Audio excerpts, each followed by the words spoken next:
Orang yang makan dan minum secara berlebihan itu akan menghilangkan kecerdasan. Orang yang lain yang tubuhnya biasa ringan untuk menghadiri taklim, untuk menghadiri majlis ilmu, untuk belajar ini dan itu, belajar Quran, menghafal Quran.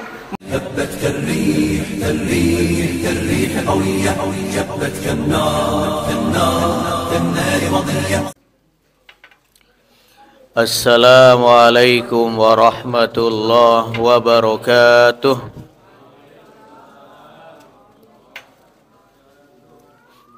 Alhamdulillahilladzi bi ni'matihi tatimmus shalihat. Alhamdulillahilladzi hadana li hadza wa ma kunna linahtadiya laula an hadanallah.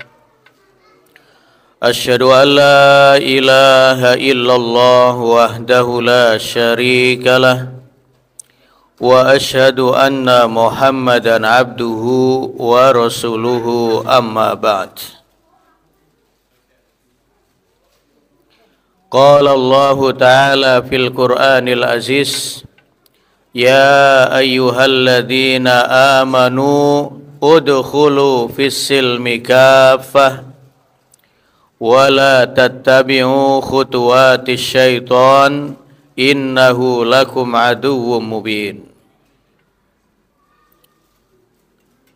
Yang sama-sama kita hormati dan muliakan imam dan pengurus Masjid Al-Jihad, hadirin wal hadirat, jamaah kajian rutin Jumat malam Sabtu yang dimuliakan Allah Subhanahu wa taala.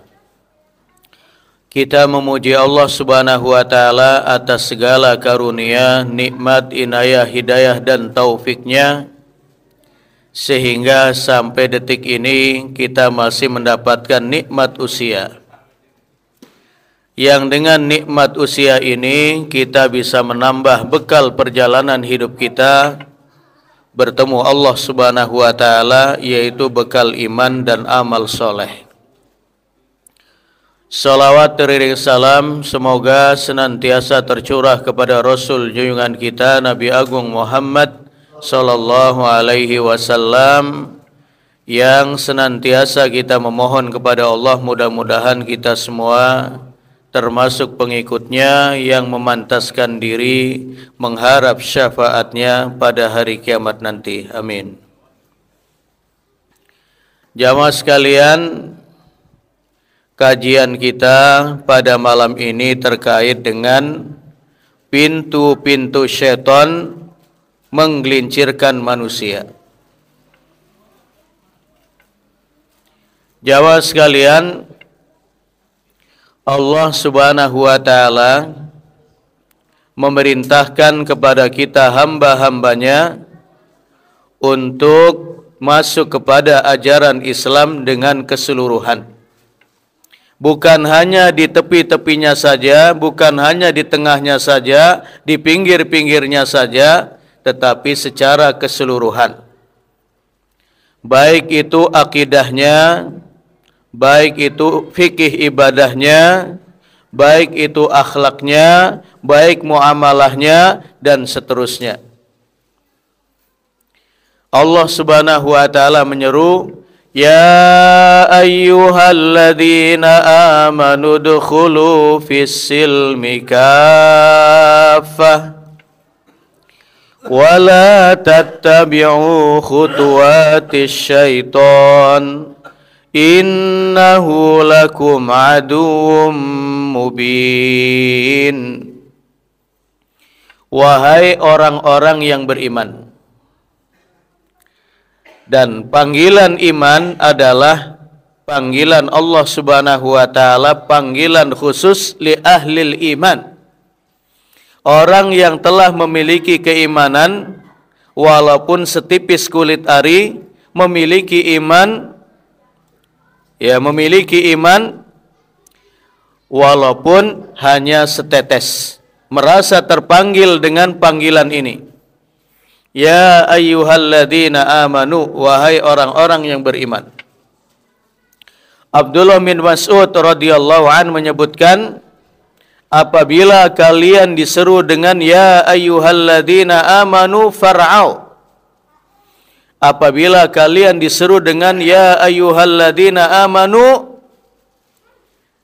buka hati lebar-lebar, siapkan telinga, siapkan yang lain, li'anna fihi amrun yu'maru bihi aw nahyun yunhan.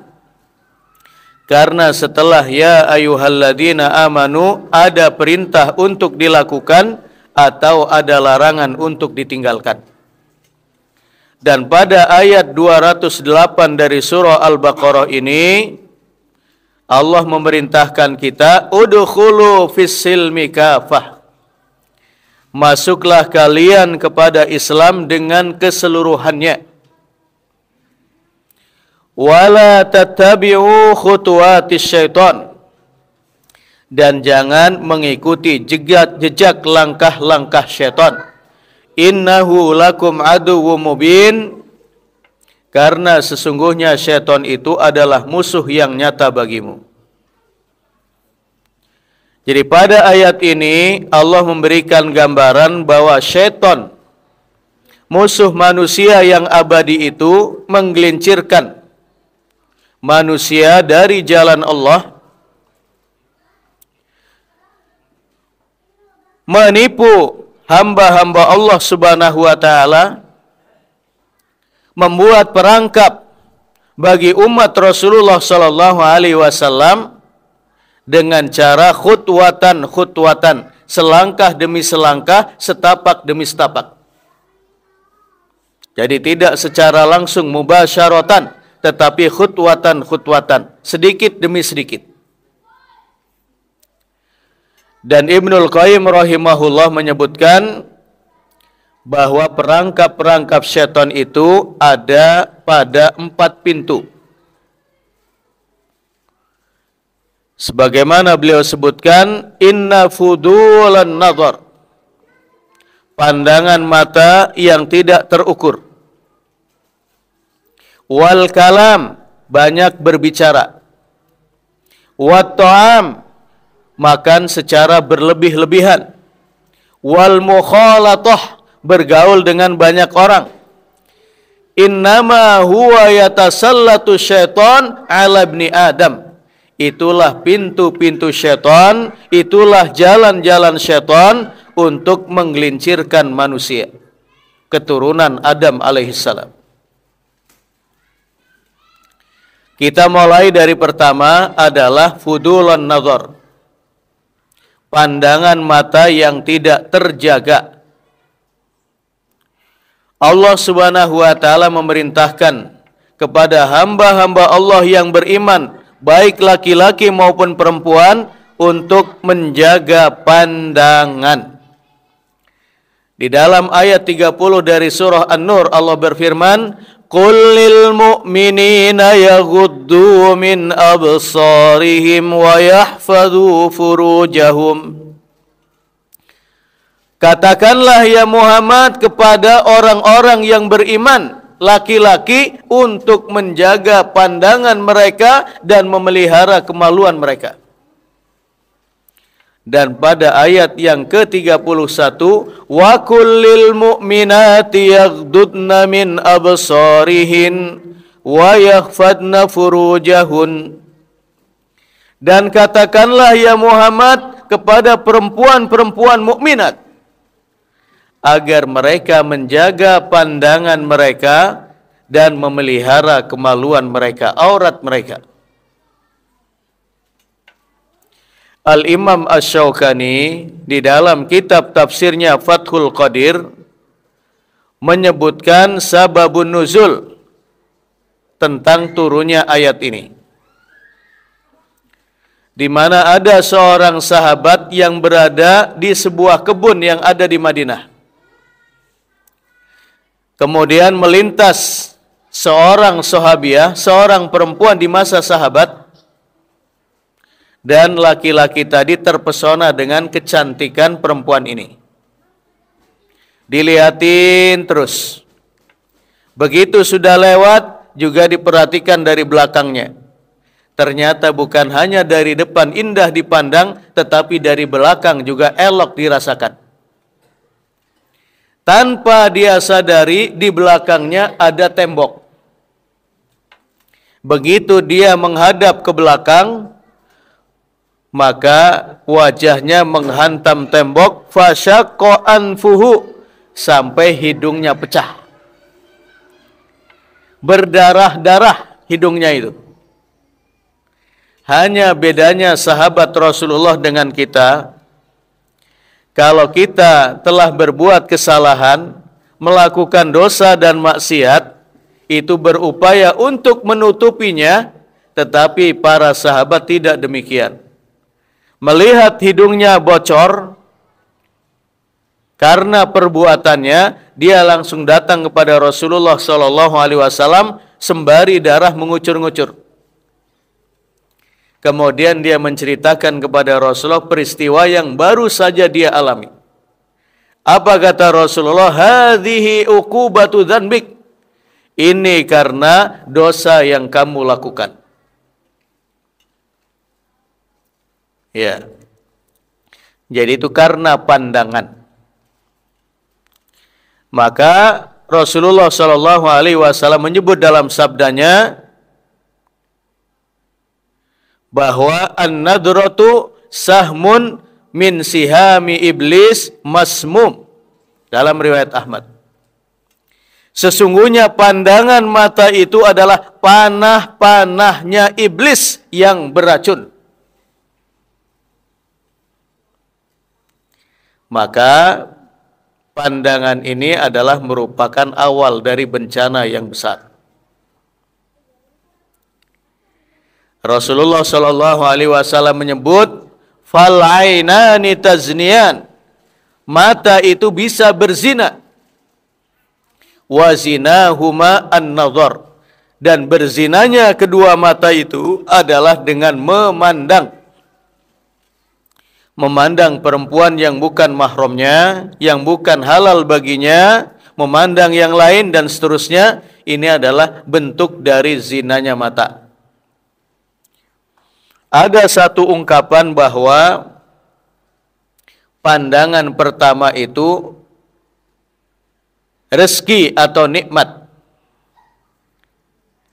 Dan ini adalah pemahaman yang salah.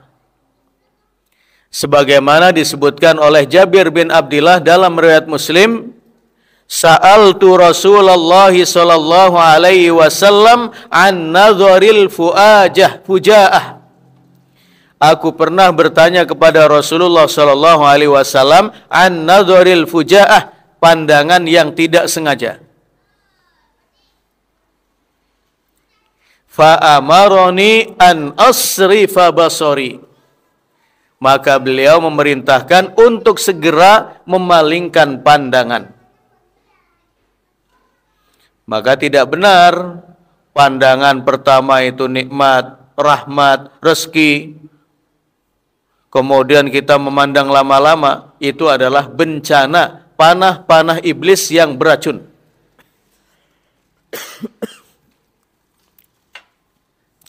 Dan kita belajar dari apa yang pernah diceritakan oleh Al-Imam Al-Qurtubi dalam tafsirnya.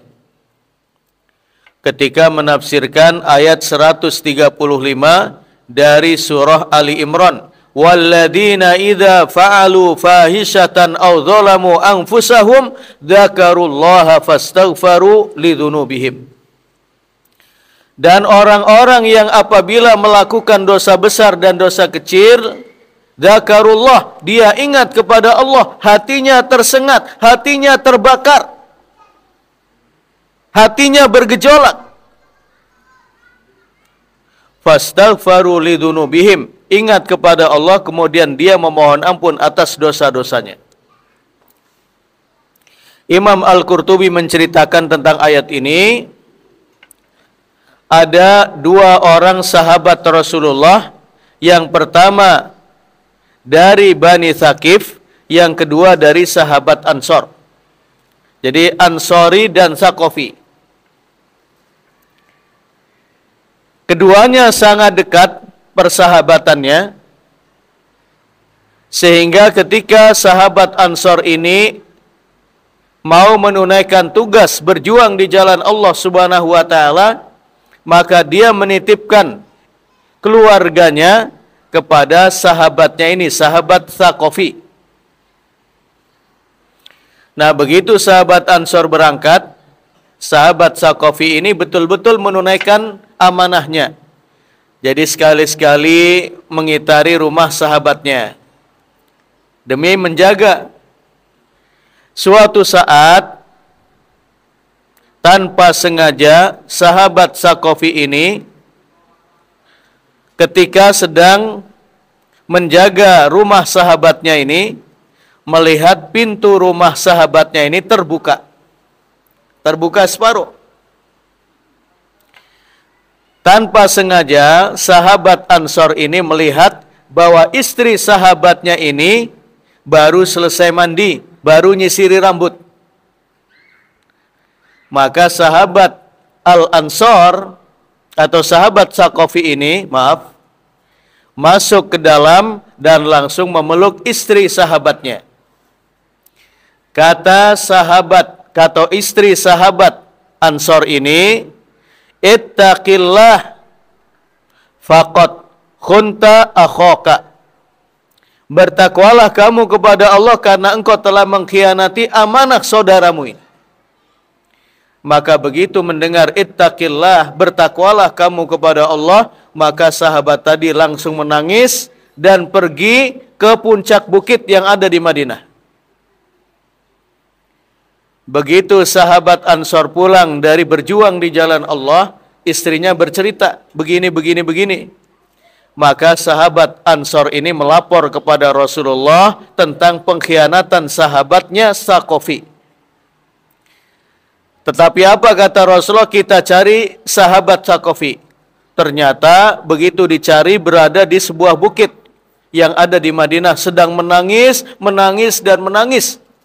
menyesali perbuatan dosa yang pernah dia lakukan, mengkhianati sahabatnya.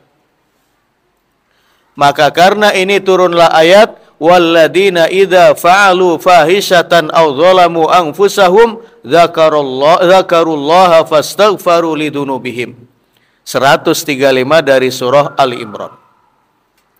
Kalau ini terjadi di kalangan sahabat, bagaimana dengan orang-orang di zaman sekarang apabila menemui pemandangan yang seperti ini? Awal dari perzinaan, awal dari perselingkuhan yang terjadi di masyarakat.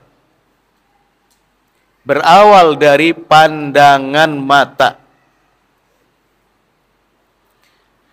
Untuk itu, di antara adab-adab kita bertetangga, apabila kita ingin membetulkan genteng atau atap, seyogyanya meminta izin dulu kepada tetangga samping kanan, samping kiri, depan, belakang, dan seterusnya.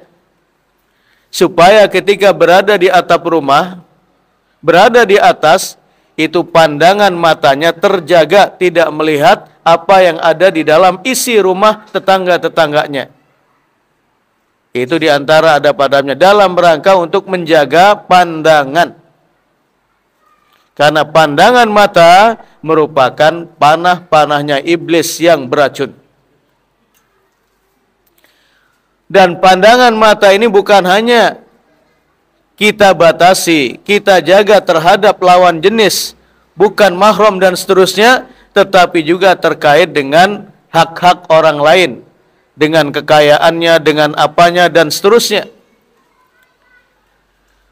Maka Rasulullah SAW memberikan batasan dalam riwayat Tirmidzi, unduru ila man huwa asfala minkum wala tangduru ila man huwa fawqakum. Lihatlah kepada orang yang lebih rendah darimu dalam masalah dunia dan jangan melihat kepada orang yang berada di atas. Maka ketika pandangan mata kita selalu melihat kepada orang yang berada di atas kita dalam masalah dunia, ini juga merupakan bentuk dari panah-panahnya iblis yang beracun. Sehingga akan mengikis rasa kesyukuran di dalam hati, akan mencabut rasa syukur kita kepada Allah Subhanahu wa taala. Nah, maka dari pandangan mata ini harus dijaga. Yang kedua adalah wal kalam, ucapan, perkataan yang tidak terukur. Jamaah sekalian, kualitas keimanan seseorang salah satu parameternya itu adalah ucapannya. Rasulullah Shallallahu Alaihi Wasallam bersabda dalam riwayat Bukhari dan Muslim, "Man kana yu'minu billahi wal yaumil akhir falyakul khairan aw liyasmut." Barang siapa yang beriman kepada Allah dan hari akhir, maka hendaklah ia berkata-kata yang baik, atau kalau tidak mampu, lebih baik dia diam. Maka orang yang berbicara tidak berfaedah, berbicara yang sia-sia, apalagi berdusta, apalagi berbohong, berkata-kata culas, menghina orang, mengadu domba, membicarakan aib orang lain, menuduh orang lain ini dan itu semua adalah afatul lisan, bentuk dari ketergelinciran lisan. Termasuk orang yang berbicara tetapi tidak mengandungi dzikir kepada Allah Subhanahu wa taala. Dan ini dilarang oleh Rasulullah sallallahu alaihi wasallam sebagaimana tersebut dalam riwayat Tirmidzi, la tukthirul kalama bi ghairi dzikrillah. Janganlah kalian banyak berbicara yang tidak mengandungi kata dzikir kepada Allah Subhanahu wa taala. Fa inna kasratal kalami bi ghairi dzikrillah qaswatan lil qalb. Karena perkataan atau banyak berbicara yang tidak mengandung dzikir kepada Allah Subhanahu wa taala dapat mematikan hati. Wa inna ab'adan nasi minallah al-qalbul qasi. Dan orang yang paling jauh dari Allah Subhanahu wa taala adalah orang yang memiliki hati yang keras. Jadi orang yang berbicara asal bunyi, asbun, itu bisa diukur seberapa lemah, seberapa ringkih keimanannya. Ya. Maka Rasulullah Shallallahu alaihi wasallam memberikan jaminan, man yadman li ma baina lahyaihi wa ma baina rijlaihi adman lahul jannah, dalam riwayat Bukhari. Siapa yang bisa menjamin untukku memelihara lisannya dan memelihara kemaluannya, adman lahul jannah, aku jamin masuk surga, kata Rasulullah. Jaminan surga dari Rasulullah bukan perkara yang mudah. Artinya menjaga lisan, kesolehan lisan itu sangat-sangat berat. Janji yang tidak ditepati, kata-katanya selalu berdusta dan seterusnya. Itu semua adalah afatul lisan yang bisa menggelincirkan seseorang ke dalam neraka walaupun dia ahlul ibadah. Kemudian yang ketiga adalah wat ta'am, makan secara berlebih-lebihan. Makan dan minum merupakan perkara yang mubah. Akan tetapi perkara yang mubah apabila mengikuti petunjuk Rasulullah Shallallahu alaihi wasallam dalam makan dan minum, maka bisa menjadi ibadah, bernilai ibadah. Allah Subhanahu wa taala berfirman di dalam surah Al-A'raf ayat 31, wa kulu washrabu wa la tusrifu innahu la yuhibbul musrifin. Makan dan minumlah tetapi jangan berlebih-lebihan, karena sesungguhnya Allah tidak menyukai sesuatu yang berlebih-lebihan.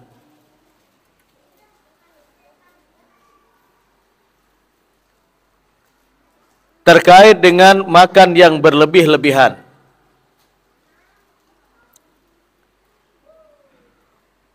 Ibnu Abi Hatim menyebutkan ada 5 mudarat orang yang mengkonsumsi makanan dan minuman secara berlebihan. Karena Rasulullah Shallallahu Alaihi Wasallam sudah memberikan ukuran sebagaimana tersebut dalam riwayat Abu Dawud dan yang lain. Perut ini diisi dengan apa? Kata Rasulullah, fathulusun li ta'amihi, sepertiga isi perut itu untuk makanan. Wa thuluthun li syarabihi, sepertiganya lagi untuk minuman. Wa thuluthun li nafasihi, dan sepertiganya lagi itu untuk nafasnya. Maka ketika salah satu sudah melebihi porsinya, terhitung melampaui batas, dan itu dilarang dalam agama. Syekh Ibnu Abi Hatim menyebutkan ada 5 mudarat orang yang makan berlebih-lebihan. Apa itu Syekh Ibnu Abi Hatim? Yang pertama, yaskilul badan. Orang yang makan secara berlebih-lebihan, semuanya masuk ke dalam perut, menjadikan tubuh kita menjadi gemuk, menjadi gendut, menjadi berat badannya. Kita masih ingat Muhammad Fajri dari Tangerang. Berapa bobotnya itu? Muhammad Fajri bobotnya 300 kilogram, 3 kintal. Itu yang pernah rame di media, baik elektronik atau media massa. Dan pada akhirnya ketika dia sakit, dibawa ke rumah sakit Tangerang, tidak sanggup, kemudian dibawa ke rumah sakit Cipto Mangunkusumo. Begitu masuk ke rumah sakit, pintu rumah sakit harus dibongkar karena nggak cukup. Dan pada akhirnya meninggal dunia.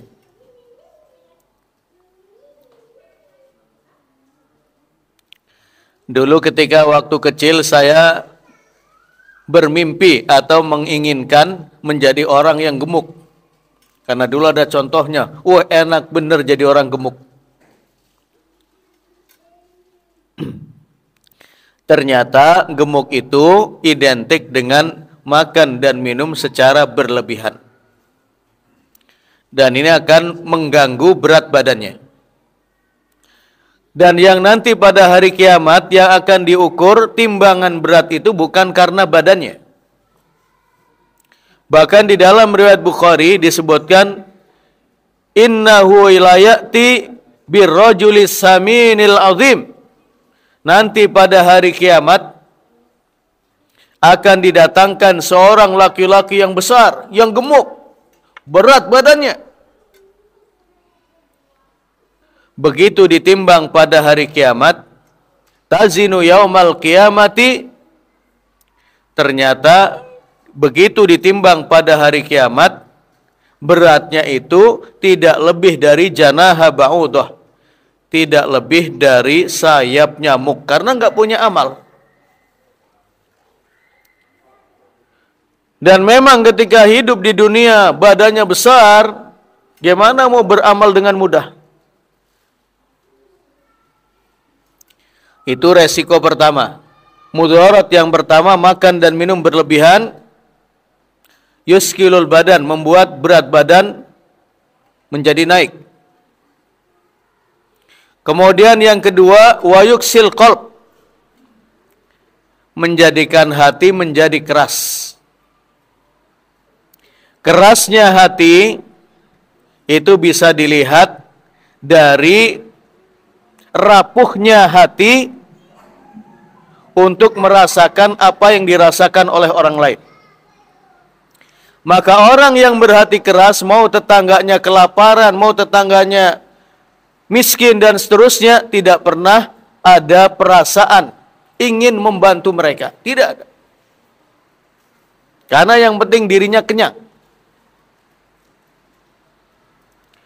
Kemudian orang yang berhati keras, sulit untuk meminta maaf kepada orang kalau dia berbuat salah, dan paling sulit untuk memberikan kata maaf kepada orang yang meminta maaf. Itu tanda hati yang keras.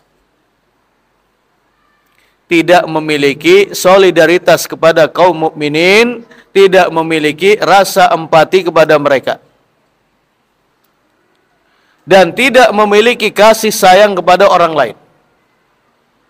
Itu akibat makan dan minum secara berlebihan. Kemudian yang ketiga, wa yuzilul fitnah. Orang yang makan dan minum secara berlebihan itu akan menghilangkan kecerdasan. Orang yang lain yang tubuhnya biasa ringan untuk menghadiri taklim, untuk menghadiri majlis ilmu, untuk belajar ini dan itu, belajar Quran, menghafal Quran, maka orang yang makan dan minum secara berlebihan itu akan berat untuk hadir di majlis taklim, untuk hadir di majlis ilmu, sangat berat untuk membuka wawasannya. Kemudian yang keempat, wa yajlibun naum. Orang yang makan dan minum secara berlebihan identik dengan kamar tidur. Ya. Dengan istirahat ngantuk. Dan ini kita rasakan ketika kita pada bulan Ramadan kemarin, pada saat berbuka berlebihan. Karena makanannya mengundang selera. Makan tak-tek, sehingga kekenyangan.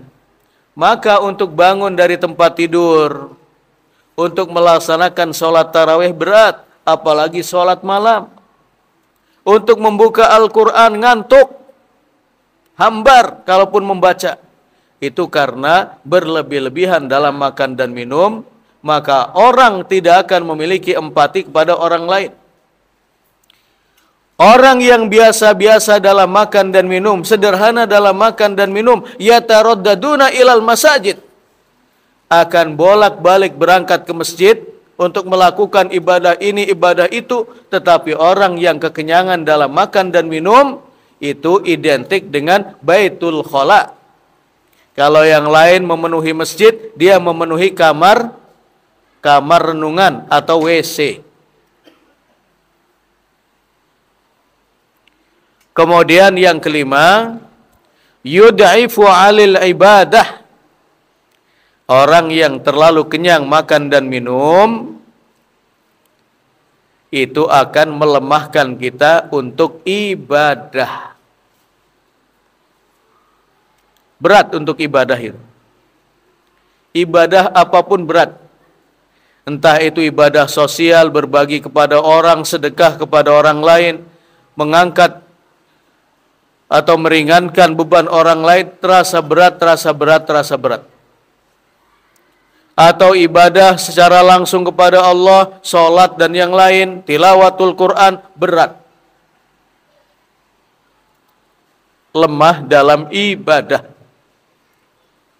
Maka dari pintu ini, at-ta'am, makan dan minum, menjadi celah bagi syaitan untuk menggelincirkan Bani Adam. Kemudian yang kelima, yang keempat, yang terakhir, al-mukhalatah, bergaul dengan orang lain.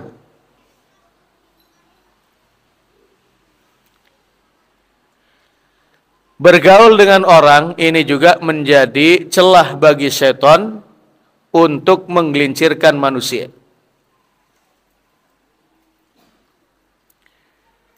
Makanya Rasulullah SAW memberikan pertimbangan. Untuk menilai seseorang itu baik atau tidak, salah satunya adalah melihat siapa-siapa yang berada di sekitarnya. Dalam riwayat Abu Dawud, Rasulullah sallallahu alaihi wasallam bersabda,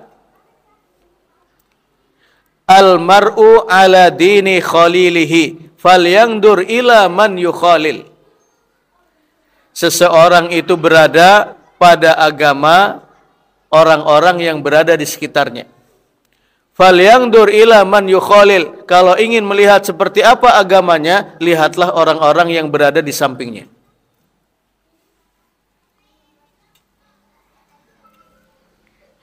Rasulullah Shallallahu Alaihi Wasallam memberikan gambaran di dalam riwayat Bukhari apa pengaruh teman duduk yang baik, teman majelis yang baik dengan teman majelis yang buruk. Mathalul jalisis soleh wal jalisis su' kahamilil miski wa nafikhil kir. Perumpamaan teman duduk yang baik dengan teman duduk yang buruk itu seperti penjual minyak wangi dan tukang pandai besi. Apa lanjutan Rasulullah sabdanya? Fahamilul miski imma an yahdiyaka aw an tabta'a minhu aw an tajida minhu rihatan thayyibah. Orang yang berdekatan dengan tukang penjual minyak wangi atau masuk ke toko minyak wangi itu kemungkinannya ada 3. Imma an yahdiyaka, begitu masuk ke tokonya, maka dia mengatakan, coba ini dicoba, ini model baru ini. Ini dicoba, ini yang harganya sedang. Sehingga kalau kita masuk, itu penuh dengan minyak wangi. Gratis. Karena mencoba. Wa imma an tabta'a minhu, atau kemungkinan yang kedua, setelah kita merasakan baunya indah, harum, maka kita bisa membeli darinya. Wa imma an tajida minhu rihatan thayyibah, atau kemungkinan ketiga, kalau kita tidak diberi atau kita tidak membeli, kemungkinan yang ketiga setelah kita keluar dari toko penjual minyak wangi, minimal bau badan kita sedap, baju kita menjadi harum, apalagi kalau berlama-lama berdekatan dengan tukang penjual minyak wangi. Ini perumpamaan dari Rasulullah. Kalau kita duduk dengan orang-orang yang soleh, walaupun kita tidak sesoleh mereka, maka minimal orang akan menilai kita orang baik karena berdekatan dengan mereka. Kita duduk dengan orang-orang yang menghafal Al-Quran. Walaupun mereka pada hafal 30 juz, kita juz 30 aja nggak hafal.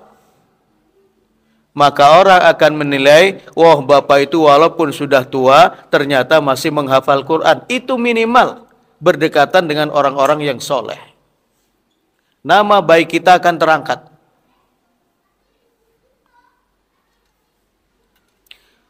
Wa nafikhul kir, sebaliknya, teman duduk yang buruk, teman majelis yang buruk, teman pergaulan yang buruk, baik itu di pasar atau di mana-mana,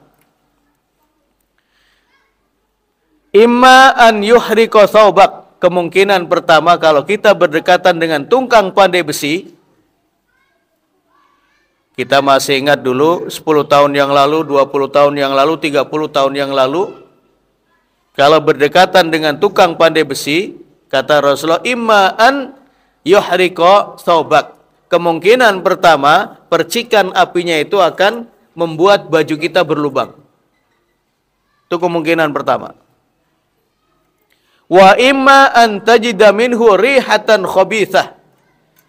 Atau kemungkinan yang kedua, berdekatan dengan tukang pandai besi, itu adalah begitu keluar dari tempat itu, maka kita akan memiliki bau yang tidak sedap, pengap dan yang lain. Artinya jamaah sekalian, kalau kita berdekatan dengan orang-orang yang toleh, orang-orang yang berakhlak tercela, para koruptor, para pezina, para peselingkuh, para peminum khamr, kalau kita tidak tertular kebudayaannya itu, minimal orang lain akan menilai, atau kita kena getahnya dengan orang lain menilai kita hanya memakai topeng pergi ke masjid atau yang lain. Oh, ternyata si fulan itu pergi ke masjid, kemudian rajin ibadah, itu hanya menjadi topeng untuk menutupi keburukannya di luar. Minimal itu. Walaupun tujuan kita ingin mendakwahi mereka, tapi kalau terlalu sering kuantitasnya, itu orang akan menilai lain. Oh, ternyata menjadi topeng belaka. Maka Ibnul Qayyim rahimahullah menyebutkan, kita bergaul dengan orang itu pertama seperti kita membutuhkan makan dan minum setiap hari. Apa maksudnya? Kita bergaul dengan para ulama, para ahlul ilm, orang yang memberikan kita nasihat dan seterusnya, itu seperti kebutuhan kita kepada makan dan minum. Kita harus selalu berdekatan dengan mereka. Kemudian kemungkinan yang kedua, kita bergaul dengan orang itu seperti kita membutuhkan obat. Jadi kita membutuhkan obat, seperti Pak Haji Lukman ini, ya, kita akan berangkat ke Solo, berangkat kemana ketika obat kita sudah habis. Dan ada ukuran-ukuran minum obat itu. Kalau berlebihan, bukan sehat yang kita alami, tetapi kehancuran. Nah, terkait dengan ini, apa gambaran Ibnul Qayyim? Itulah dalam bermuamalah dengan orang. Jadi pada saat kita membutuhkan, kita berjual beli, ya kita bergaul dengan mereka. Bergotong royong, kemudian bermasyarakat, itu pada waktu-waktu yang dibutuhkan. Tidak menghabiskan waktu untuk bersama mereka. Kemudian ada kalanya kita bergaul dengan orang itu seperti kita berhati-hati dengan racun. Berhati-hati dengan racun. Jadi terkait dengan ahlul bid'ah, kemudian orang-orang yang menyimpang, orang yang bangga dengan dosa dan maksiat, orang yang tersesat jalannya, maka bergaul dengan mereka itu seperti kita mendekati racun. Harus dijauhi. Jangan sampai kebobrokannya, jangan sampai akhlaknya yang buruk, jangan sampai kebiasaannya yang buruk, jangan sampai penyimpangannya dalam beragama itu memantul dan berimbas kepada kita. Nah, itulah gambaran Ibnul Qayyim. Nah, maka orang yang soleh, orang yang bertakwa, orang yang berakhlak baik itu akan memberikan kebahagiaan hidup di dunia dan di akhirat kalau kita berdekatan dengan mereka. Taib jamaah sekalian yang dirahmati Allah Subhanahu wa taala, waktu yang membatasi kita. Tapi monggo kalau ada yang bertanya satu saja. Ada? Ya, cukup. Demikian, mudah-mudahan bermanfaat. Hadanallahu wa iyyakum ajmain wal afu minkum. Assalamualaikum warahmatullahi wabarakatuh.